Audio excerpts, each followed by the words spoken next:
श्री शिवाय नमस्तुभ्यं। श्री शिवाय नमस्तुभ्यं। हर हर महादेव। मित्रों, जैसा कि आप सभी को पता है, कल 13 अगस्त को सावन महीने का रवि प्रदोष का दिन है। ये उपाय भी रवि प्रदोष के दिन करने का उपाय है। बहुत कम ऐसा संयोग बैठता है कि सावन के पवित्र महीने में रविवार के दिन प्रदोष का दिन पड़े। अगर आप ये उपाय कर लेते हैं, जिसको 3 बेलपत्र वाला उपाय कहा जाता है, पूज्य गुरुदेव प्रदीप मिश्रा जी कहते हैं, आपके जीवन की गरीबी चुटकियों में दूर हो जाएगी। महादेव आपको झोलियां भर भर के धन और सुख समृद्धि प्रदान करेंगे। उपाय करना कैसे है? देखिए, रवि प्रदोष के दिन आपको ये उपाय करना है। उपाय करने हेतु आपको इस तरह के 3 बेलपत्र लेने। ध्यान रखें, बेलपत्र कहीं से भी कटा फटा बिल्कुल ना हो।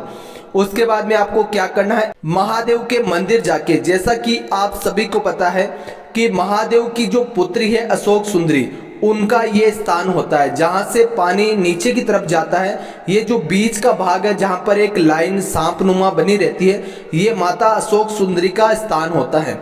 सबसे पहला बेलपत्र आपको श्री शिवाय नमस्तुभ्यं कहते हुए इस अशोक सुंदरी के स्थान के ऊपर रखना कैसे? बेलपत्र की डंडी वाला भाग शिवलिंग की तरफ होना चाहिए। क्या होना चाहिए? बेलपत्र की डंडी वाला भाग इस तरह से शिवलिंग की तरफ होना चाहिए।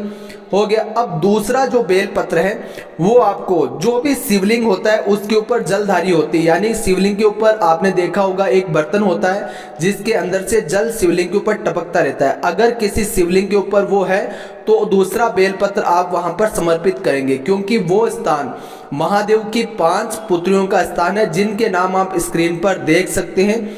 इन 5 पुत्रियों के नाम लेके आपको ये दूसरा बेलपत्र समर्पित करना है। अगर शिवलिंग के ऊपर जलाधारी नहीं है तो आप शिवलिंग के ऊपर, ठीक शिवलिंग के ऊपर ही जिस तरह आप बेलपत्र चढ़ाते हैं, ठीक उसी तरह महादेव की 5 पुत्रियों के नाम लेके आपको ये बेलपत्र चढ़ा देना है।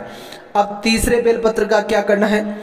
शिवलिंग जिन माता पार्वती के हस्त कमल के ऊपर विराजमान रहता है, इस स्थान पर आपको ये बेलपत्र छुआना है श्री शिवाय नमस्तुभ्यं कहते हुए, और फिर ये बेलपत्र लेके जाना है और किसी भी बेलपत्र के वृक्ष के नीचे कोई भी अगर कंकर पड़ा रहे या कोई भी मिट्टी है तो उसका ढेला बनाकर शिवलिंग नुमा बना लें आप, और फिर उसके ऊपर आपको ये बेलपत्र श्री शिवाय नमस्तुभ्यं कह के चढ़ाना है। ध्यान रखें, बेलपत्र की जो डंडी रहे वो जिस भी पेड़ के नीचे आप चढ़ा रहे हैं बेलपत्र के, उस बेलपत्र के पेड़ की तरफ वो डंडी रहे, उसकी जड़ की तरफ वो डंडी रहे। पूज्य गुरुदेव कहते हैं 3 बेलपत्र का रवि प्रदोष के दिन अगर आप पूरे विधि विधान से ये उपाय कर लेते हैं, आपका कहीं भी रुका अटका पैसा है वो आ जाता है। व्यापार आपका एकदम जोरदार चलने लग जाता है। कहीं भी आपके पैसे संबंधी दिक्कत है तो वो दूर होती है। महादेव से अगर 100 मांगोगे तो वो करोड़ आपको देगा। तो पूरे विधि विधान से उपाय कीजिएगा। कोई भी चीज समझ में ना आए कमेंट करके पूछिएगा। श्री शिवाय नमस्तुभ्यं।